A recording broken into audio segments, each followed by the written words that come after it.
Bom dia, saúde os irmãos com a graça e a paz do nosso Senhor Jesus Cristo. Seja muito bem-vindo a mais uma Escola Bíblica Alameda.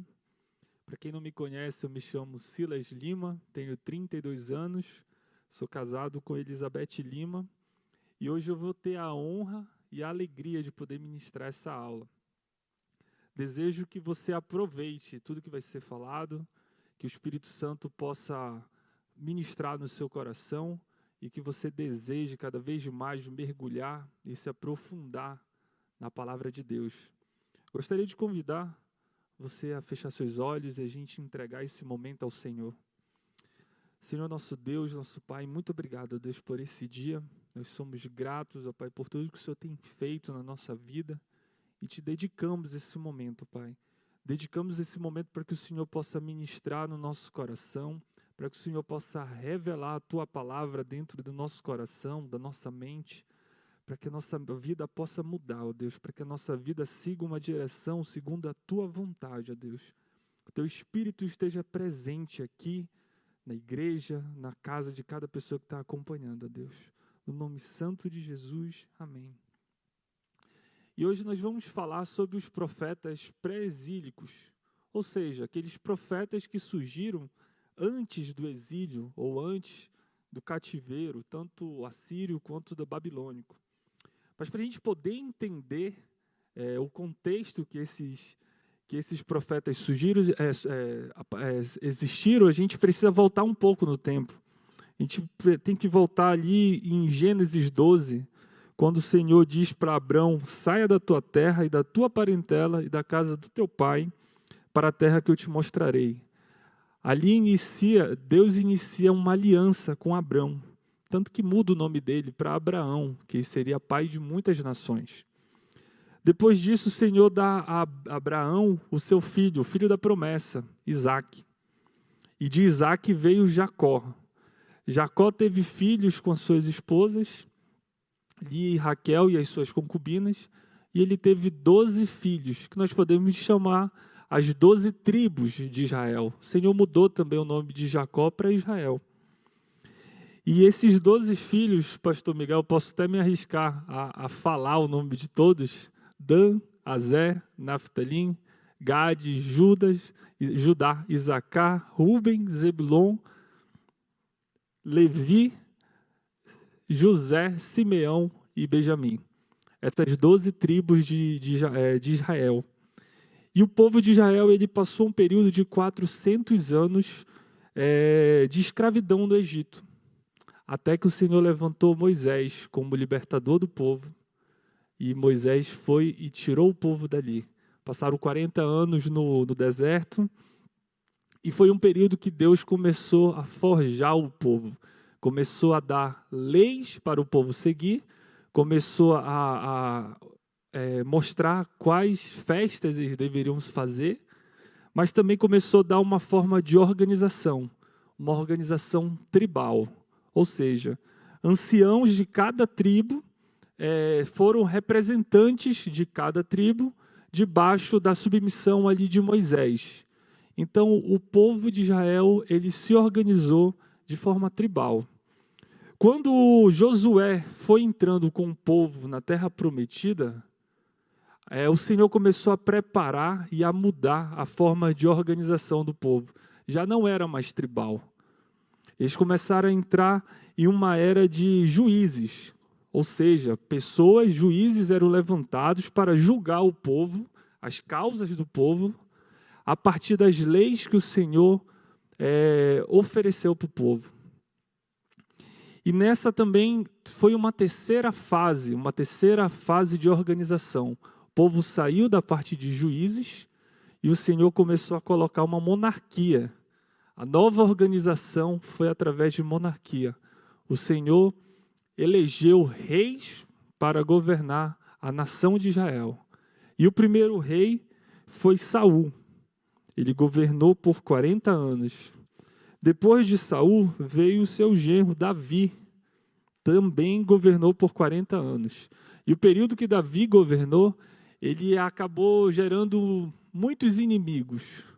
Os inimigos começaram a olhar demais para o povo porque Davi pela forma, pelo seu poder de guerra e pelas suas atitudes, muitas pessoas, muitas nações se levantaram contra o povo. E o terceiro rei foi Salomão, filho de Davi, que também passou 40 anos.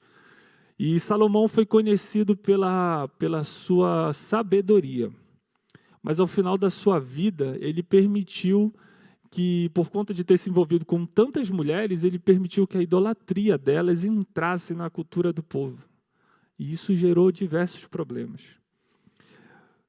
E um ponto importante que nesse reinado, desses 3 reinados, o povo de Israel ele continuava unido. As 12 tribos continuavam juntas, debaixo do governo do rei, mas as 12 tribos continuavam unidas. Porém, no 4º reinado, que foi o Roboão, filho de Salomão, as coisas mudaram. Roboão, ele, no lugar de ouvir o conselho dos mais velhos, dos anciãos, ele acabou ouvindo a opinião dos mais novos, aquelas pessoas que foram criadas junto com ele. E aí ele tomou uma decisão muito errada, que foi aumentar consideravelmente os impostos sobre o povo. Isso gerou uma revolta ali no povo. E além desse problema, Roboão ele herdou alguns problemas dos outros reis, dos seus antepassados. Como, por exemplo, os inimigos que Davi fez, Roboão herdou. Os inimigos, os povos ao redor estavam olhando para o povo de Israel, para a nação de Israel. E também Salomão, ele deixou uma herança muito ruim para Roboão, que foi a apostasia. Um esfriamento espiritual por conta da idolatria, por conta das coisas que entraram na vida do povo, na cultura do povo, que isso gerou um esfriamento espiritual, gerando também uma desunião entre as 12 tribos. Nesse momento, as 12 tribos que eram unidas, elas se separaram. E elas foram divididas em 2 reinos. O reino sul, que o rei era Roboão, porque por conta do aumento dos impostos, o povo se revoltou e teve uma divisão entre as nações. Só 2 nações, só 2 tribos, elas se submeteram ao rei Roboão, que foi Judá e Benjamim. E a capital do reino sul ficou como Jerusalém.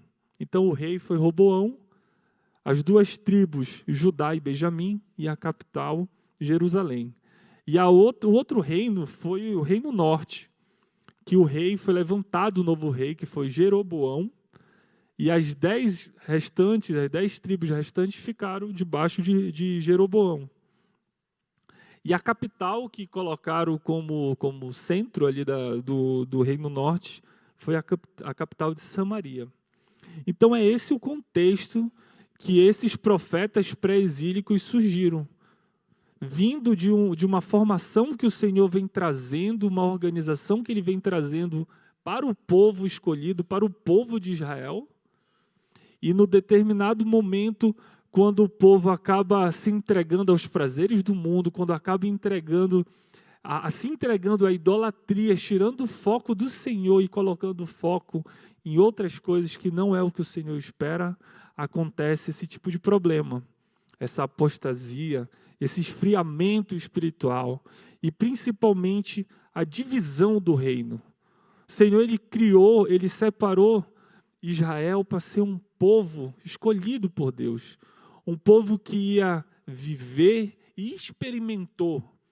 A gente sabe a história de Moisés, a história do povo no deserto e as experiências maravilhosas que o povo provou ali com Deus. O cuidado, a alimentação que o Senhor dava diariamente. A coluna de fogo que o Senhor colocava para poder guiar o povo em meio à escuridão. Mas mesmo assim, vivendo todas essas experiências com Deus, o povo mesmo assim se corrompeu. O povo mesmo assim se desviou do caminho do Senhor e da vontade do Senhor. E nesse contexto o Senhor levanta profetas. Profetas que viviam dentro desses reinos também, mas eles não se corromperam. São profetas que também estavam vivendo, percebendo o que estava acontecendo. São profetas que eles estavam correndo um risco de também se contaminar com as coisas que o mundo estava oferecendo para eles. E eles optaram a obedecer ao Senhor. E quando a gente opta em obedecer ao Senhor, a nossa vida é diferente do que o mundo está vivendo. Quando a gente decide obedecer ao Senhor, nosso caminho vai contra o que o mundo está vivendo. A gente anda na contramão. E foi isso que aconteceu na vida desses profetas. Esses profetas o Senhor levantou para poder pregar, para poder falar para o povo de Israel, para a nação de Israel, que eles estavam vivendo contra a vontade do Senhor. E eu queria falar para vocês quais foram os profetas pré-exílicos, só para a gente ter um entendimento, né? Como eu falei, a nação de Israel ela foi dividida em dois reinos, o reino norte e o reino sul. Então o Senhor levantou Amós e Oséias para pregar para o reino norte. E para o reino sul, ele levantou Sofonias, Isaías, Abacuque, Miqueias, Jeremias e Naum. Nós não temos tempo suficiente para falar de cada profeta. Seria um assunto bem interessante, né, pastor Miguel? A gente poder descrever cada profeta, a gente poder falar um pouco mais do que cada profeta significou para o povo de Israel, e o que eles podem significar também na nossa vida. Mas eu escolhi aqui para falar sobre Amós. Me identifiquei um pouco com Amós e eu acho que é uma lição muito interessante o que Amós fez e quem ele significa. Porque Amós era um fazendeiro. Ele tinha seus bois, seu gado, tinha suas plantações e ele ouviu um chamado. O Senhor falou para Amós que ele ia pregar para o povo de Israel para falar sobre as coisas erradas que estão lá. Às vezes a gente acha que o Senhor só vai levantar os pastores, os seminaristas, e muitas das vezes isso acaba atrapalhando a nossa vida, a nossa identidade com Deus. Porque eu posso pensar, eu sou analista de sistemas. Eu não sou pastor, eu não sou um seminarista.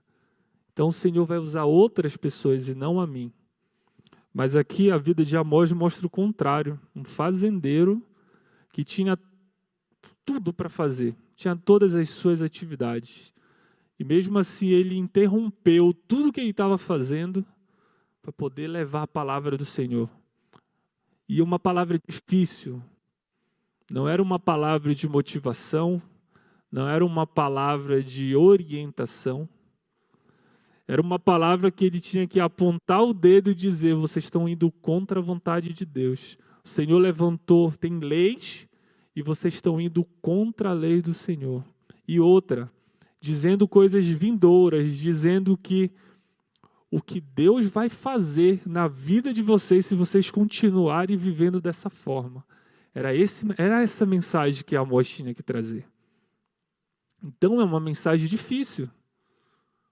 Às vezes a gente se sente inseguro de estar na rua e o Senhor direcionar para a gente falar para uma pessoa Deus te ama. E a gente fica inseguro. Quem dirá um fazendeiro que não estava vivendo um costume de profetas, que não estava vivendo um contexto familiar, por exemplo, que o pai era profeta, ou algum parente, alguma coisa assim, ele vivia um contexto totalmente fora. O Senhor pegou ele, arrancou do que ele estava vivendo e trouxe para o contexto que Deus quis. O Senhor, ele faz isso, irmãos.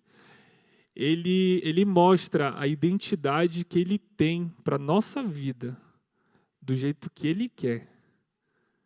Não é do jeito que a gente imagina. A gente vive, quando a gente se submete à obediência do Senhor, a gente vive o que Ele quer para a nossa vida. E Amós, ele nem se considerava um profeta. Ele teve a grande oportunidade de ser forjado por Deus.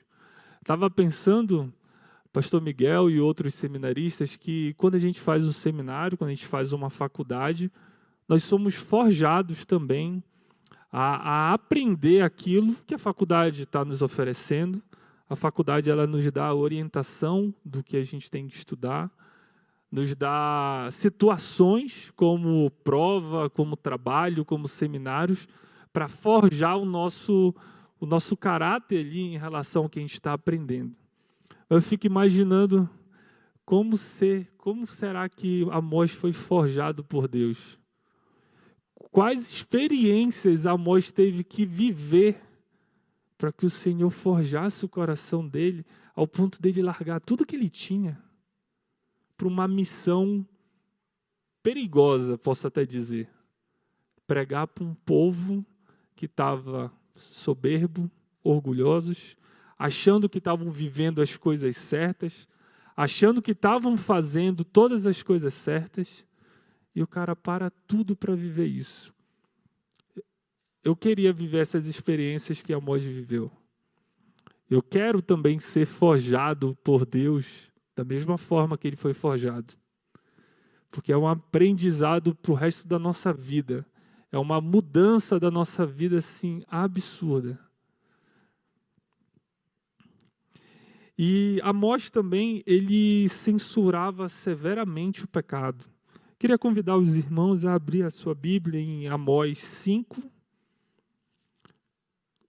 14 a 15.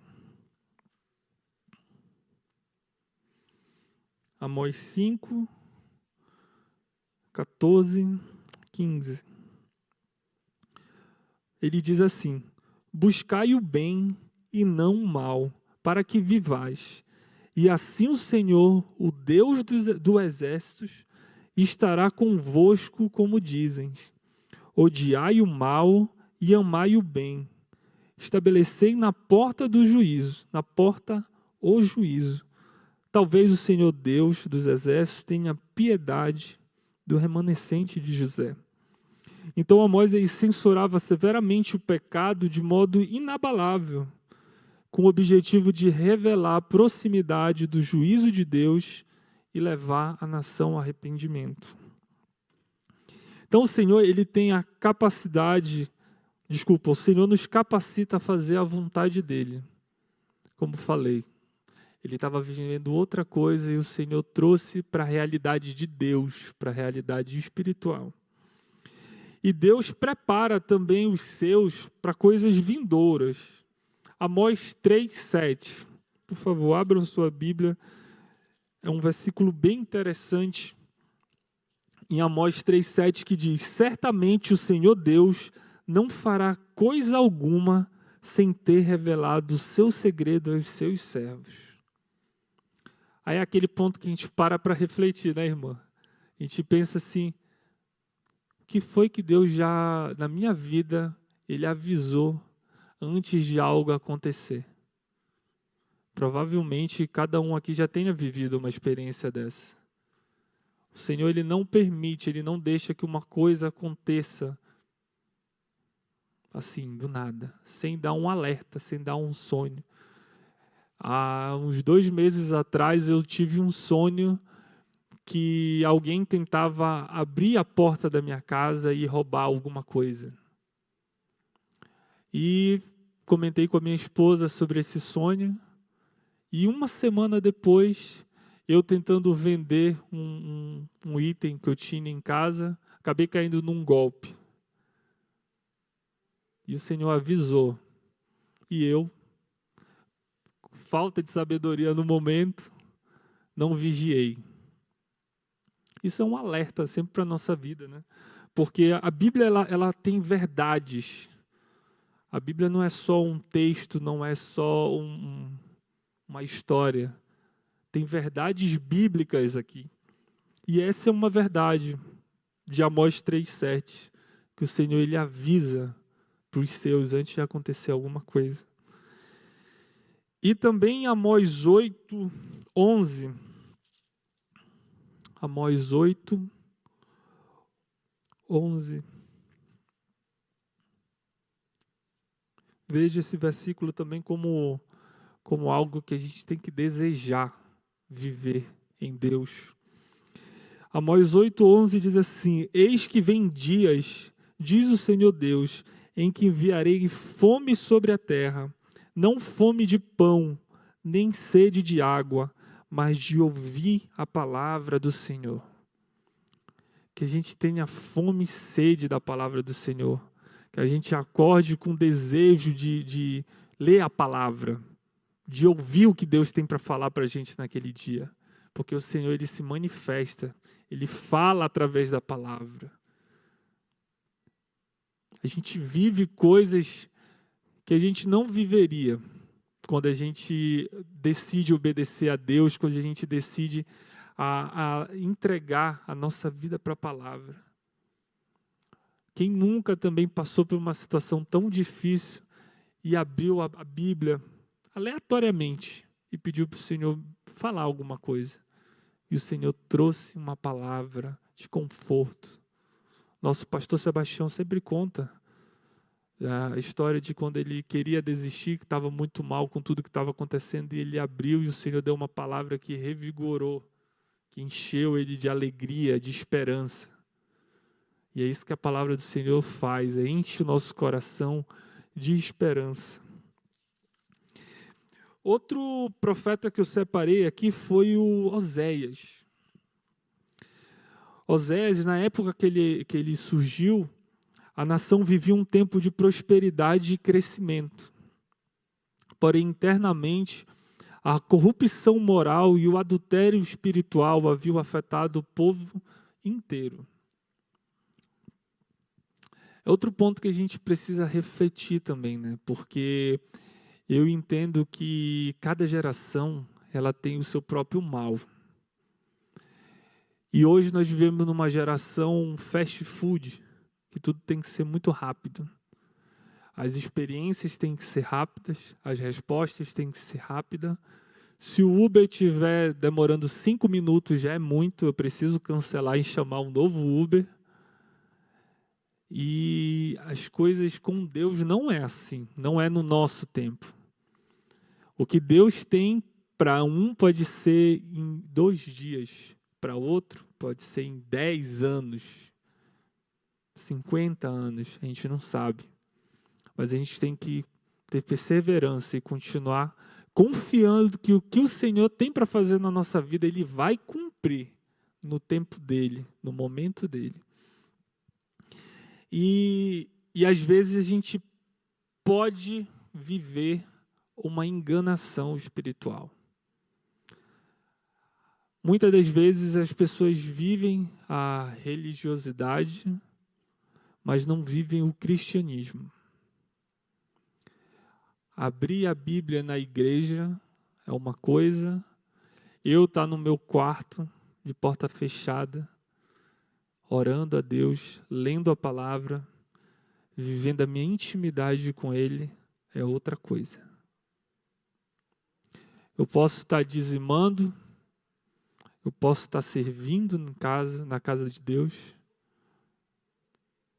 mas eu estou me calando as coisas que o Senhor tem para mim. Eu posso estar calado para falar do amor de Deus para outras pessoas. Eu posso estar vivendo coisas dentro da igreja que eu não estou vivendo em casa, na rua. E é fácil de se confundir, porque às vezes a gente olha para as atividades e esquece do que o nosso coração, a nossa mente está produzindo, está pensando sobre isso. Oséias teve uma palavra muito difícil. Quando a gente lê o livro de Oséias, o início, a gente para e fica meio em choque. Eu, pelo menos, fiquei. Porque o Senhor instruiu Oséias a casar com uma prostituta e ter filhos com uma prostituta. E depois disso ela foi infiel a ele. E depois o Senhor pediu para que ele restaurasse aquele casamento. Que chegasse lá e perdoasse aquela mulher e voltasse com ela.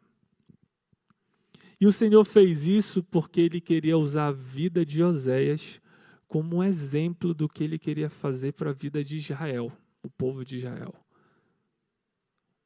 Na mensagem de Oséias diz que Israel é como uma prostituta que se corrompeu com as coisas do mundo, com outros ídolos, com idolatria, com coisa errada.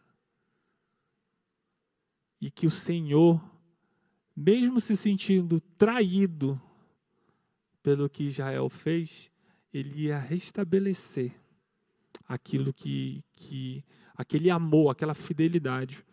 Então, uma palavra que Oséias repetiu muito foi que Deus abomina o pecado do povo. Mas também ele repetiu muito, muito, falando da lealdade, do amor do Senhor pelo povo. Falou, olha, o Senhor, ele abomina o pecado, mas ele é leal, fiel e justo e ama cada um de vocês. E aí eu me pergunto para vocês, quão difícil foi essa palavra de Oséias, né? Como foi difícil ele ter que tomar uma atitude de casar com uma prostituta, de passar por tudo que ele passou, para ser um exemplo para o povo de Israel. Também queria também trazer alguns pontos de característica dos profetas, porque quando são vários profetas e quando a gente analisa a vida de cada um, a gente consegue chegar em algumas informações. Como, por exemplo, o perfil. Os profetas tinham o perfil de conhecer e confiar em Deus. Muitas das vezes eles foram ignorados, perseguidos e odiados. Mas sempre permaneceram firmes. E trouxeram mensagens difíceis, como essa que eu comentei sobre Oséias. Foi uma palavra muito difícil para uma pessoa. O caráter de um profeta, ele pode ser como um porta-voz de Deus, e ele tem que ter comunhão. A gente encontra a comunhão dos profetas com Deus, porque a gente tem que ter comunhão para poder entender a vontade de Deus e obedecer. Sem comunhão, a gente não consegue entender o que Deus está falando para a gente. O ministério foi focado em falar sobre as falhas de moralidade do povo e a falha de cumprimento da lei. Os profetas eram baseados na lei e falavam para o povo, olha, o que vocês estão fazendo está indo contra a lei do Senhor. E as mensagens eram sempre com aviso de julgamento vindouro e uma descrição do pecado que eles estavam fazendo. A reflexão que fica para a gente é sobre qual é o pré-exílio das nossas vidas. O que é que a gente está vivendo agora, que o Senhor está mostrando, como nós lemos lá em Amós,